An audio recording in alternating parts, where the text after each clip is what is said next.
I'm Glenn McGuinness, and this is Outburst. This week, how would you rate the federal government's handling of the pandemic so far?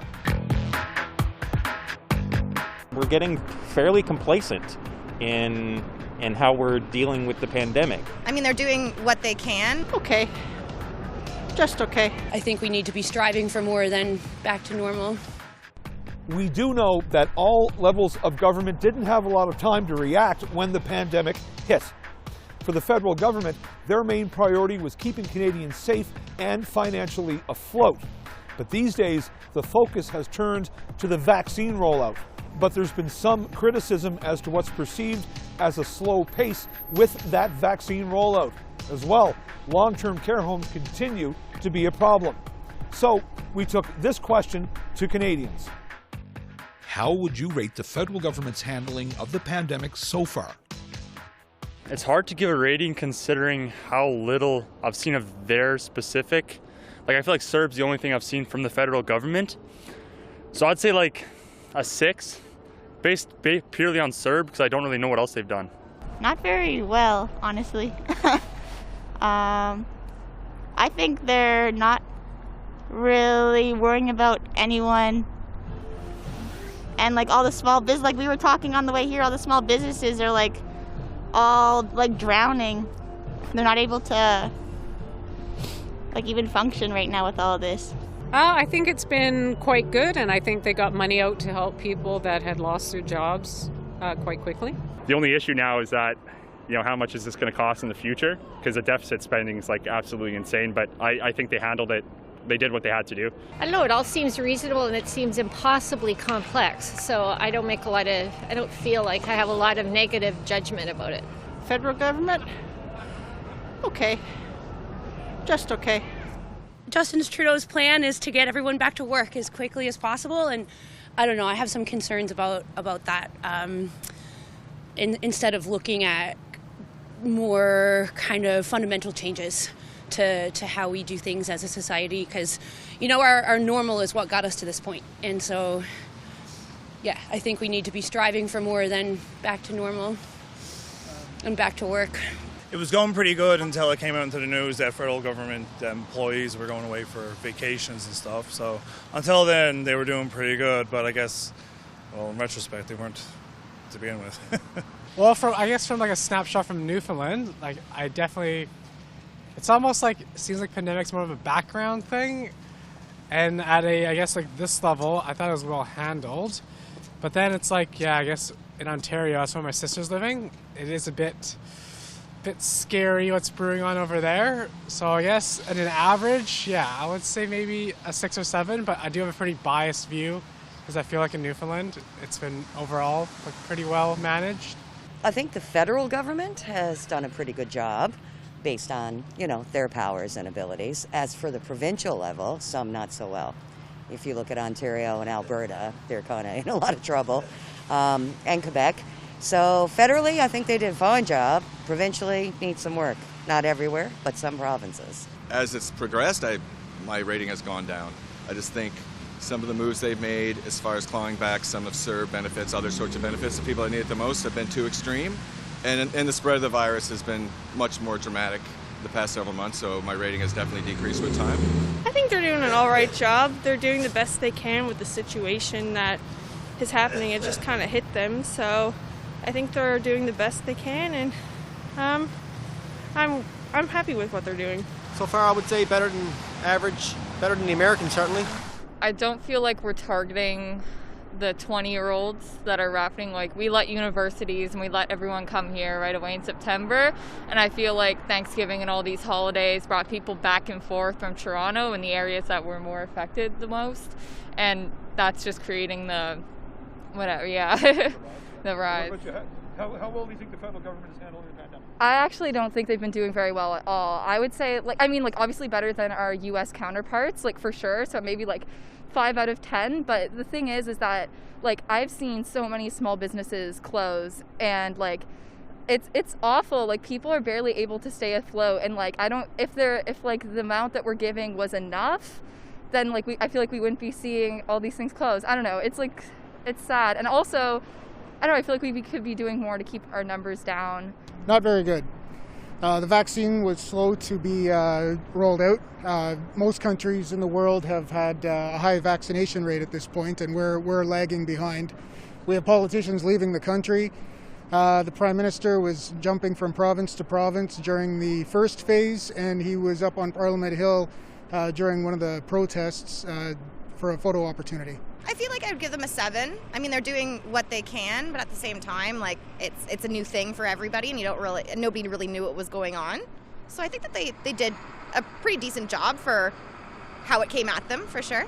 The numbers are continually up and down and spiking all the time. We're getting fairly complacent in how we're dealing with the pandemic. We start to feel good about ourselves and see numbers going down and think, oh, we can go out again. No, you really can't. Oh, we could have, 10, 15 people over to our house for an evening of wine and merriment.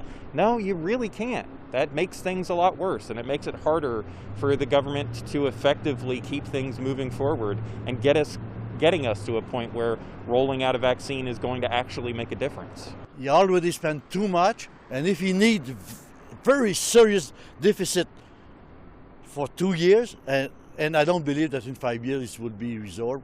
I don't think that's a liberal thought, but it will not happen. I think the mistake is he spent with each program. Imagine the admin costs for each program. Instead of having a big program with admin that somebody, each program require people, to do the administration of those programs. It will be billion and billion of dollars that didn't go in the pocket of our people, but went to the bureaucracy, right? Like the flu shot, some Canadians may be apprehensive about getting a COVID vaccine. For example, some people may be worried about potential side effects. But Health Canada has assured Canadians the vaccine is safe. So we asked Canadians how they will feel when it's their turn to get their shot. Our question: are you apprehensive about getting a COVID-19 vaccine? I am, to an extent, because number one, you don't know what's into it. Number two, the virus has already mutated. So the vaccine that they have now is utterly and completely useless. So I'm a bit on the fence about it. I'm not sure how to go about that. I don't know if I want to do the vaccine or not. I know there's a lot of issues that we still don't know. I know that some people have said that it's caused some symptoms that they didn't think it would. But yeah, I'm a little iffy about getting it. I don't know what to do about it. I think a fair bit of caution is understandable, but I'll definitely be getting it at some point. But I think always a fair amount of caution is a good idea. No, I'll be first in line once the COVID-19 vaccine is available to the general public. I think everybody should get the vaccine if they're able. I understand there's an issue there, about freedom of choice, but I don't feel that particular choice and somebody's freedom to make it is worth compromising the public health, and there are reasonable limitations on our freedoms, and that seems like one to me. It's funny, because maybe a tiny bit, but I'm going to do it. I believe in it, but at the same time, I'm kind of okay that it's getting, the older people are getting it first, and the first line responders are getting it first too, because in some ways I can just see for certain how it plays out with any sort of side effects and stuff. But long story short is I believe in it and I'm going to get it. But it's also a little bit reassuring that other people are getting it first before I am. Not so much apprehensive about getting it, and I don't think I'll be in the first round of people to get it anyway. I'm not an anti-vaxxer, so I'm not opposed to getting the vaccine. However, you would like to see what it does. I'm not apprehensive at all. I'm a biological scientist, so I understand how vaccines work, and I'm not worried at all about getting it. And as soon as I'm able to get it, which may not be until summer, I'll be getting it for sure. A little bit, just because of a lack of information, but I feel like the more information that comes out and the more that I dig into it myself, then I will have more of an opinion one way or another. But for right now, I would be a little bit apprehensive.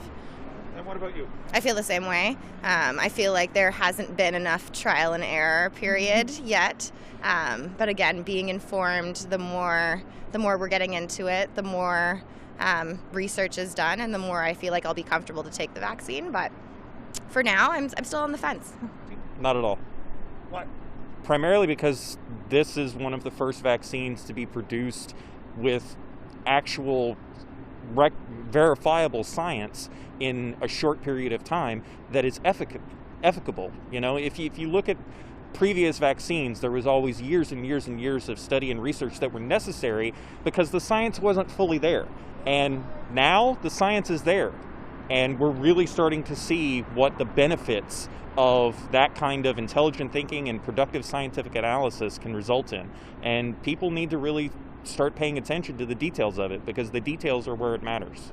Not this one, because it's a new technology, as you know very well. It's fascinating. It's really fascinating. And we know that that kind of structure, that theory, has been already tried on animals and stuff like that. And I think it's actually it's interesting. And no, I'm ready to go for it. This one, yeah, I will go for it, yeah. It's about being responsible and making sure people in our community that are vulnerable get, so we can get, herd kind of immunity.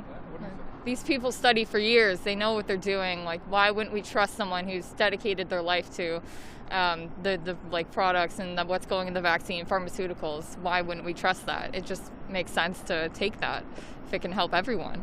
No, not at all. No, I think everyone should just listen to the science on it, try to make themselves aware, and get it. I mean, it's nothing but misinformation, what's kind of floating around right now. It's really dangerous.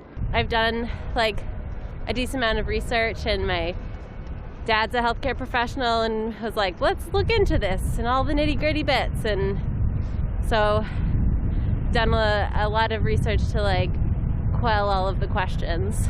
Generally speaking, I'm not apprehensive about vaccines, so I'm not somebody who's, I think it's a minority opinion that vaccines in general are dangerous.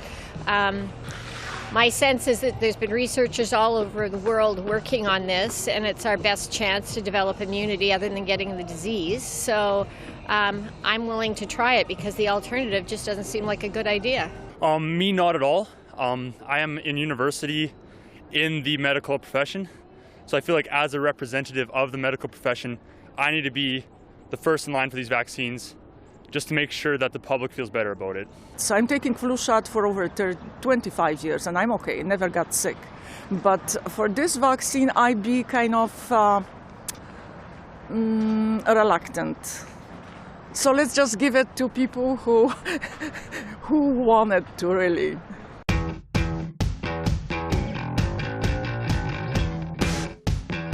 Who succeeded Kim Campbell as Prime Minister in 1993? Is it Jean Chrétien, Paul Martin, Brian Mulroney? Brian Mulroney. Mulroney? I don't know. I wasn't alive. I would say Jean Chrétien. Chrétien? Yeah, succeeded, not preceded. So, yeah, Jean Chrétien. Mulroney. Mulroney. Marty, that's my guess. I'm not too sure. Who was it? Was it Chrétien? It was Jean Chrétien. Yeah, okay. Very good. Yeah, I just know I grew up with him as Prime Minister, so that's why. Kim Campbell is Canada's 19th Prime Minister and the first and only woman to hold the office. Campbell served as a federal cabinet minister under Prime Minister Brian Mulroney. When Mulroney announced he was leaving politics in 1993, Campbell entered the federal Progressive Conservative leadership race and won. She was sworn in as Prime Minister on June 25, 1993. But the following October, Campbell's tenure as Prime Minister came to an end after her party suffered an historic election defeat to the Liberals, making Jean Chrétien her successor as Prime Minister. A carbon tax is a fee imposed on the burning of fossil fuels such as oil, coal, or gas. Its aim is to reduce greenhouse gas emissions by making polluters pay for what they use. Recently, the federal government announced the carbon tax would be going up from its current rate at $30 per ton of greenhouse gas emissions to $170 per ton by the year 2030. That's more than a 500% increase in 10 years. We will of course see it at the gas pumps, even in our grocery bills. But while some people think it's a good incentive to help the environment, there are also struggling families that will have to deal with another tax. So, what do you think about this? Our question. How do you feel about a carbon tax hike? The carbon tax, we in BC have had the carbon tax for quite some time, and until recently all of the proceeds were returned to low-income consumers. Now I know, especially on the prairies, the farmers are saying, oh, this will put us out of business, and oh, well, I'm sorry. If you can't produce grain at competitive prices, maybe you should be growing something else. There are too many hikes and everything already. Let's just keep things in an even balance. You know, it's like you wake up in the morning and you go, okay, here's some more new rules. Okay, we're going to hike this up and lower this. People get up in the morning, they're going to be going, oh, geez, I don't have anything in my bank account because it's gone. I'm always for I'm a hippie, right? So I'm always for the small people. So yeah, of course. It's kind of, for me, the thing is, it's all the small people that work hard every single day and go to work and struggle in life, and actually build things in life. They get little money, and the people that sit up top get all the big money. So I like to see that change. So if carbon tax helps, then yeah. I think carbon tax hikes, if that's the system you're going to work within, yeah, make it more penal to pollute. Make it penal to the point where you go out of business if you do it. Don't just tax people and allow them to continue to pollute at a greater level because they're greasing you more under the table.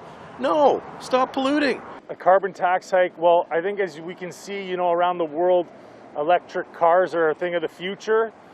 And I think that obviously global warming is something that is on everybody's mind.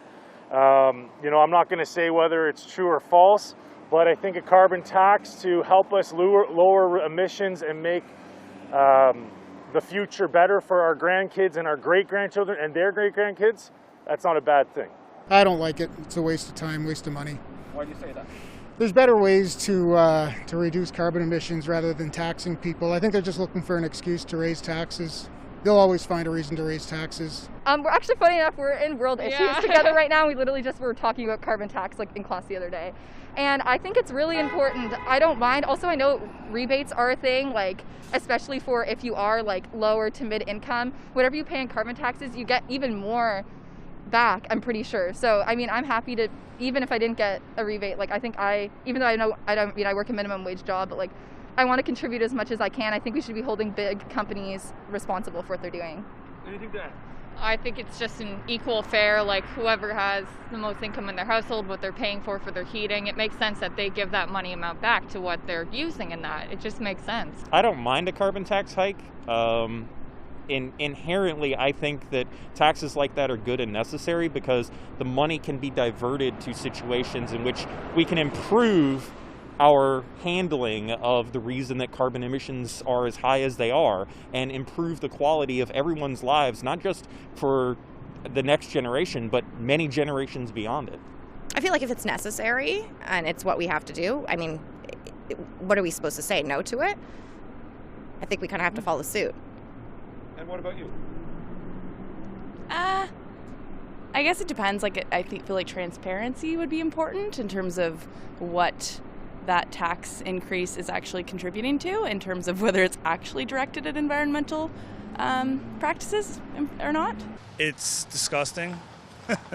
I work in oil and gas and whatnot. I drive a vehicle that plows the roads and stuff here in the winter times, and they're just taxing themselves. They spend enough money on enough vehicles, government vehicles, driving around our roads that they don't need to tax it. They could find other ways to save, to make better decisions when it comes to the environment. But taxing people to pay for other countries' mistakes as well doesn't really cover much. Canada paying $500 per how many tons doesn't really benefit when it comes to the United States not paying it. Why should we have to pay it when other countries don't? And they're leaders in global pollution, and we aren't. we're 1% on a global scale, so it's not very good at all. Carbon tax hike sounds pretty good. We need to be moving away from the fossil fuel industry and away from carbon intensive industries. It's just one tool that we can use in the climate crisis. But yeah, I guess I'm not bothered by a carbon tax hike, but maybe I would like to see more climate action from our governments. I feel like that might motivate some big corporations to be more planetary friendly, for lack of a better word. That doesn't bother me in the least. Not in the least. I'm not opposed to measures for greenhouse gas and dealing with the climate. Not opposed at all. For the most part, anybody who's being tagged with that gets a rebate at the end of the year that pretty much covers it off. So, got to pay to play. Just before the holidays, word started going around about a clawback of CERB payments by the federal government. Between March and September, nearly 9 million Canadians received the benefit. And some of those recipients received a letter from the CRA saying they'll have to pay that money back. While there may be some cases of people who should not have received the benefit, there are others who feel they have followed the rules correctly right from the beginning and shouldn't have to pay back anything. So, what do you think? Our question. What are your thoughts about a government clawback of CERB payments? I'm sort of personally involved in this situation a little bit because my brother, he was enrolled at the U of T in Toronto, and he had to drop out of school because of the pandemic. He collected CERB, he was eligible for it, and I think he actually just received a letter referring this clawback, and he's pretty broke. It's not good. Our parents are immigrants. Like we grew up without like any help from our parents. So I've been helping him out. I know there's a lot of people in his situation, and I think it's a little bit soon to be demanding a clawback, especially of that magnitude. So I think they should probably, I'm not even sure how they would go about, I guess making up for that lost money or just giving them a little bit more time, but I think it's a little bit too soon, and it definitely worries me. And if my brother's in this situation, I'm sure there's people in way worse situations too. So that worries me a lot. I don't think it's necessarily fair. I think that the government probably needs to to tone that down a little bit and be very more discriminate on how they're going to go about that process and who they're going to target for that process. Just to arbitrarily come out and say, oh, we're going to give out all of this money so that we can help our economy, and then say, oh, 6 months down the road, oh, we need that money back now. That's disingenuous and doesn't put a lot of faith in the people behind the decision making. Well, I think personally they will not do it. It's not in their mentality. Liberalism is built on freedom and avoid conflict at any cost, including money cost. I don't think those people will not have to reimburse for all kind of reasons. That will be lost somewhere in the papers, in the office, somewhere. I think if they do find that someone wasn't eligible for the CERB, that it is fair for them to repay that money. There was clear guidelines on to say who was eligible and who wasn't. So if somebody was trying to cheat the system, I do feel like they should pay back. And you? I agree, and I think that at the time that they gave it out very generously, that was important at that time, just to make sure that they covered all their bases in terms of everyone that did need it, not need it. Figuring that out would have taken a lot longer, so I think just to get it out at that time was important. But now that they're able to take the time to dig into who actually was eligible or not, I agree. I think that asking people to pay it back that were working and still getting it is completely fair. So. Well, if you weren't qualified for it in the first place and you applied for it during the rush when everything was in chaos, then definitely, and there should be charges laid against people who committed fraud. You think that's how far it should go? Of course. If I was to commit fraud in any government agency, I would be charged. I think they have to be careful about doing that, but if there's people that don't deserve it and shouldn't have gotten them, then they need to enforce the rules. I think if they are done with due process, I think that would be a good thing to happen. Even personally, I know a lot of people that got CERB without having the proper prerequisites for it. And I think that it would be just and right for those CERB payments to be clawed back because they didn't get them correctly in the first place. I think that'd be tough on the economy and just on people in general. I feel like a lot of people depend on the CERB. A lot of jobs were lost due to the economy being closed down. So yeah, I feel like that would be tough on a lot of people. You know what? When the CERB came out, they said they wanted to get money to Canadians fast, and there might be some overreach. That's okay. Let it go. No, I am concerned. They shouldn't be clawing it back. Honestly, that's a tough one. That's a tough one. I do know that there are people that have no jobs and they have a hard time getting jobs. So I think it would be good to extend it. Unfortunately, I know the economy is having a hard time. So obviously that's playing a factor in this. But yeah, I understand where they're coming from since the economy is not doing so great. But there is still people in need. So I think it would be bad for us to just cut it off. It's understandable to a degree because people were taking advantage of the situation, but it still needs to be implemented to help those that still need it. So to be honest, they need to relook into doing it again. I guess it's typical. Like, of course, the federal government would do that. I think we need to be looking at a universal basic income, just like making sure people can take care of their needs and their families' needs throughout whatever crises may arise. So clawing back CERB seems like the opposite direction of where we want to be going. I'm not a fan of that just yet, and ever really, because I think people still need support. There's a lot of people that haven't been able to go back to work, which is I know what the government wants. And I don't think they should be forced to go back to work if they feel uncomfortable as well, especially in provinces where the virus is spreading very rapidly. So I'm not in favor of them clawing back right now at all. I'm not opposed to taking the money back from people who weren't fully entitled to it, and there were some. I am pleased with the rolling it into an EI program for those that are unable to find work in their field. But around here right now, there are a lot of part-time jobs that probably don't pay $2,000 a month. So it's kind of got to even itself out somewhere along the line. I'm, like I said, not opposed to it, but also didn't take advantage of it, right? To be honest, what's the sense in giving you money if you're only going to turn around and take it back? That's my opinion on it. Like, the people that apply for this, they deserve it, they need it, it's there for a reason. Why would you take it back? Why would you take money back? It's like me coming up to you and saying, here, sir, here's $100, go get yourself something to eat, and then me coming back 5 minutes later and going, yeah, I need that $100 back now. It just doesn't make sense. Thanks for watching this episode of Outburst on the Cable Public Affairs channel. I'm Glenn McGuinness. If you have any comments about this show or any other show, you can find us on social media. You can also find us on our website at www.cpac.ca. It's your turn to speak up, and we're listening.